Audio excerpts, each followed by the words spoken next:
Pendidikan bela negara seharusnya menjadi senjata pamungkas untuk merangkul rakyat agar mempunyai jiwa membela negara setia pada Pancasila dan Undang-Undang Dasar 45. Namun pada penerapannya ada batasan-batasan.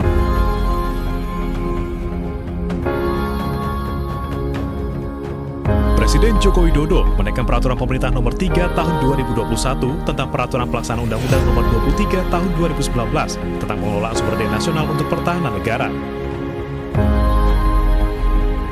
Salah satu poin krusial dari PP ini adalah mengenai bela.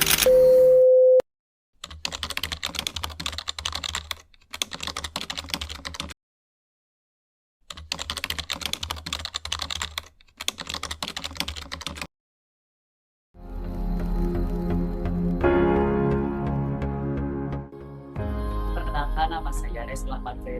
Di sini saya adalah salah satu siswa kelas 11 dari Sekolah SMA Negeri 1 Ciawi. Assalamualaikum warahmatullahi wabarakatuh. Perkenalkan, nama saya Haikal Fadlan Pratama. Usia saya sekarang 21 tahun lebih dan saya sekarang sedang menjenjang dunia pendidikan di semester 7. Saya Asep Pegustian, pekerjaan PNS sebagai guru. Tempat tinggal di Jalan Raja Wali. Usia mungkin sebentar lagi mau mendekati pensiun. Sekian.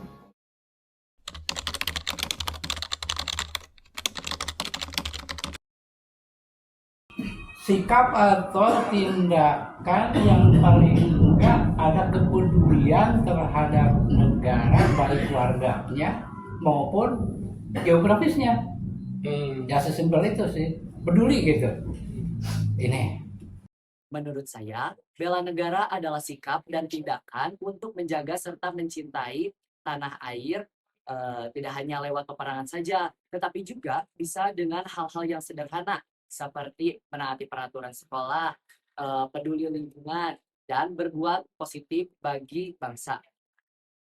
Kalau sepengetahuan saya, bela negara itu diambil dari kata bela negaranya kayak tindakan atau bahkan inisiatif kita untuk membela negara ini. Tapi arti membela negara itu sangat luas, bisa dengan memelihara negara, memelihara masyarakatnya, seperti itu.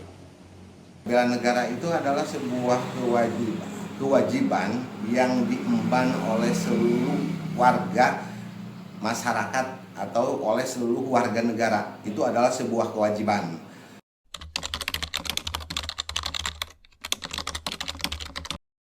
Ini cerita tentang Siskamling. Oke. Waktu itu saya usia 16 tahun ya. Salah habis pulang makan, setelah makan buang BAB di tempat umum, lagi buang BAB terdengar letusan. Ternyata katanya itu gudang bahan peledak roket proyek Menang Dahana meletus. Setengah jam, 1 jam setelah itu orang berbondong-bondong panik pada mengungsi melewati depan rumah saya. Saya tidak ikut mengungsi, tapi bertahan. Bertahan dengan maksud ingin jaga keamanan lah, keamanan lingkungan sendiri. Waktu itu bertiga, lalu kita berinisiatif menggotong bangku yang biasa nongkrong di tempat jualan bakso, bangku panjang kayu, ditaruh di pertigaan jalan. Kita nongkrong di situ. Nah, saya terboosting rasa, wah ini bela negara nih, jaga keamanan lingkungan gitu kan. Akhirnya saya tertidur di jalanan itu dan dibangunkan jam 7 pagi oleh guru saya, guru SMP.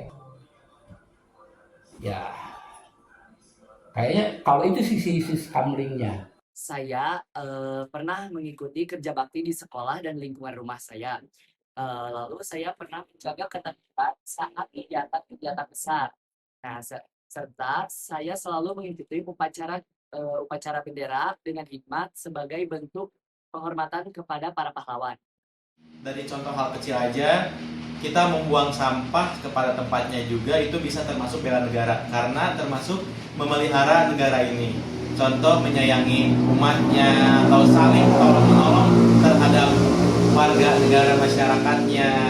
saling membantu. Jangan jauh-jauh sampai kayak ingin ikut perang membela negara ini, jangan jauh-jauh ke sana ya, karena udah bukan zamannya lagi buat sekarang mah, karena negara kita udah merdeka, tinggal kita yang harus bisa memelihara dan membawa makna kemerdekaan ini sampai mana.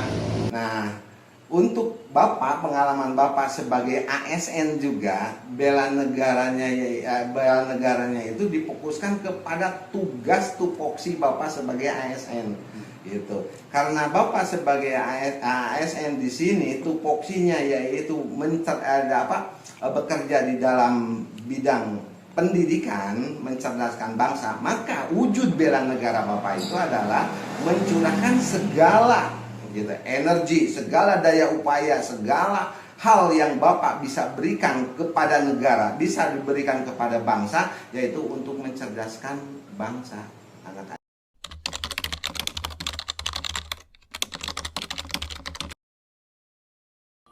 Setiap memperoleh berita baik offline atau online, saya selalu mencari siapa yang merilis, yang mengeluarkan berita itu. Saya cross check orangnya, atau juga saya cari tandingannya berita yang sejenis. Kalau sumbernya bisa dipertanggungjawabkan betul-betul, ya itulah baru benar berita. Sisanya saya anggap hoax. Saya biasanya itu mengecek dulu ya sumber beritanya, lalu membandingkan dengan media yang lain, lalu saya juga memperhatikan tanggal dan konteksnya. Terus saya akan berpikir dulu nih, apakah berita tersebut itu bermanfaat sebelum dibagikan. Kalau saya pribadi, sebelum saya benar-benar yakin terhadap informasi tersebut, biasanya kita mencermati dulu apakah ini benar, dengan langkah-langkahnya kayak baca dulu aja beritanya, terus cari tahu akun atau sumber informasi yang valid, atau akun-akun sosial media yang udah terverifikasi kebenarannya, yang nggak asal kayak nge-share berita kayak gitu. Harus lihat dari mana asal-usulnya, harus terverifikasi pokoknya. Sebenarnya hal yang paling penting untuk menanggulangi informasi-informasi zaman sekarang itu, kita tidak terlalu bisa mengandalkan informasi-informasi dari sumber yang lain. Jadi istilahnya itu kembali kepada diri kita sendiri, sejauh mana wawasan kita tentang berbagai macam hal yang ada dalam situasi yang seperti ini gitu. Jadi otomatis untuk bisa kita mengfilter apakah informasi ini benar atau informasi ini salah, makanya kembalinya kepada diri kita sendiri. Kita harus memiliki wawasan tentang berbagai macam hal, sehingga secara langsung kita bisa mendeteksi ini adalah informasi yang tidak benar, atau kalau zaman sekarang dibilangnya ini adalah informasi hoax, gitu kan?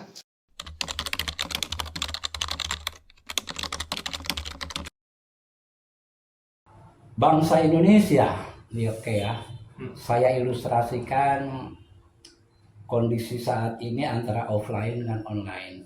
Ini menurut sosial media. Secara offline, bangsa kita itu sangat ramah, enak, jujur, care gitu ya. Tetapi secara offline, netizen kita itu paling jahat.